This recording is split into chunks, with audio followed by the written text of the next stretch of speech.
start with Frankie, the thought process in moving him and what you guys were able to get in return. First off, just moving him, it opens up a spot. It brought us a guy back long term that we liked in Joey Weimer. Bringing back Jake Junis is another guy that can help our club this year. But overall, it was just we wanted to bring somebody in that was more now and for the future as opposed to just now. And Lucas Sims today? Yeah, Lucas was. We had a bullpen that was kind of full. We've got a lot of out of options players. We've got some guys coming back from injury. We knew we were going to have to make a move over the next week or so, and being able to get something for him versus just losing him on him or somebody else on waivers. We thought this was the best idea. We were able to put Zulueta in the bullpen, and he's thrown well in the big leagues so far. So it gives us a chance to get him a look in the big leagues this season. The goals leading into this deadline, what were they, and do you feel like you achieved them, or at least a lot of them? Yeah, I mean, look, our goal is not to just dismantle this team. We did that in 22 when we had to go through a full rebuild. This is about, hey, how can we continue to push forward right now, but also, look at it from a long-term outlook. Were there any other moves that you felt might go down here before the deadline, or you thought you were closing in on? Yeah, there were one or two that we thought we were getting close. Did you just run out of time, or you didn't like the terms and you decided to walk away, or was it just you ran out of time? No, it was more the teams decided to go in a different direction than they liked the offer somewhere else better. I know you've been asked this a few times over the last couple of weeks, but the market for Jonathan, how was it? Was it not there, or you guys just decided he's a piece you want to keep?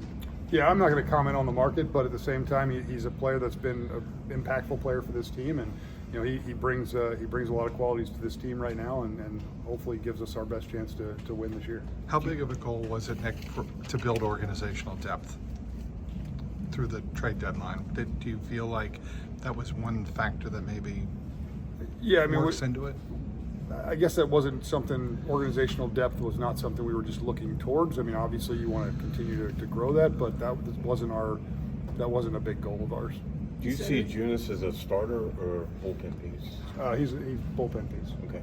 You said earlier you didn't want to dismantle the team. Can you describe the thought process of you're not trading another reliever or even a position player going further in this direction, further in the selling direction?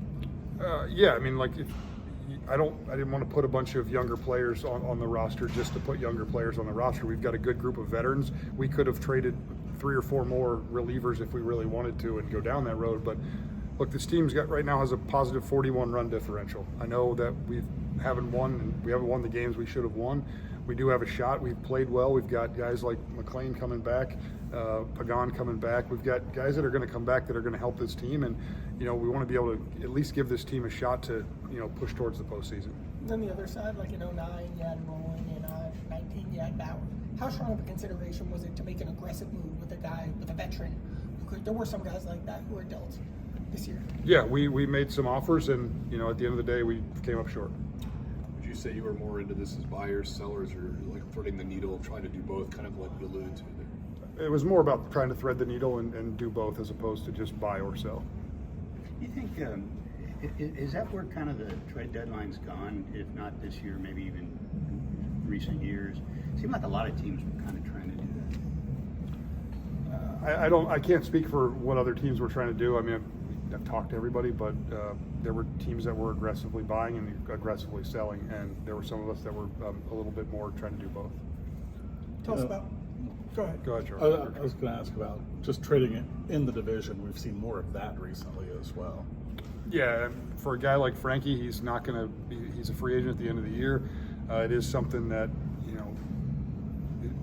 long term, it's not. It doesn't really bother us. It's trying to get the best return and trying to put yourself in the best position to succeed moving forward. Can you tell us about Cortez? Yeah, let me. Sure, that's fine. That's totally fine.